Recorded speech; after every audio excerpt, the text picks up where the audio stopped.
വൈകുന്നേരത്തെ ചായക്ക് എന്തെങ്കിലുമൊക്കെ കഴിക്കണമെന്ന് നോക്കി നടക്കുന്നവരാണ് നിങ്ങൾ എങ്കിൽ ഇങ്ങോട്ട് വരും. ഞാനിന്നിവിടെ ഒരു തട്ടിക്കൂട്ട് ഏലാഞ്ചിയാണ് ഉണ്ടാക്കാൻ പോകുന്നത്. ഈ തട്ടിക്കൂട്ട് ഏലാഞ്ചിക്ക് ഒരു കാരണമുണ്ട്.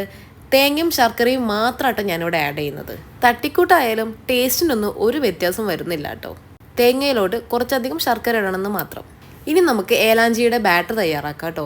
അതിനുവേണ്ടി ഞാൻ മൈദ എടുത്തിട്ടുണ്ട്. മൈദയിലേക്ക് ഇതേ ഒരു നുള്ളു മഞ്ഞൾപ്പൊടിയും ആവശ്യത്തിന് ഉപ്പും ചേർത്തിട്ട് ഒരു കുഴമ്പ് രൂപത്തിലാക്കിയെടുക്കാം. ഈ കുഴമ്പ് രൂപം എന്ന് പറയുന്നത് അധികം ലൂസാവാൻ പാടില്ല, എന്നാൽ അധികം കട്ടിയാവാനും പാടില്ല. ഈ ഒരു രൂപത്തിലാണ് വേണ്ടത്. എത്രത്തോളം സിമ്പിളാക്കാൻ പറ്റുമോ അത്രത്തോളം സിമ്പിളാക്കിയിട്ടാണ് ഞാൻ ഇന്നിവിടെ ഏലാഞ്ചി ഉണ്ടാക്കുന്നത് കേട്ടോ.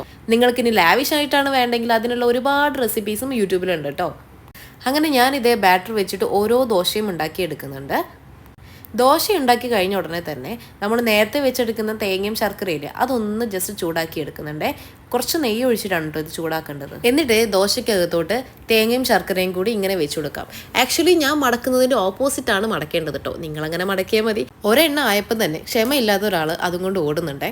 അപ്പോൾ എൻ്റെ ഈ സിമ്പിൾ റെസിപ്പി എല്ലാവരും ഒന്ന് ട്രൈ ചെയ്ത് നോക്കൂട്ടോ. ഇഷ്ടപ്പെട്ടെങ്കിൽ കമൻ്റ് ഇടാൻ മറക്കല്ലേ.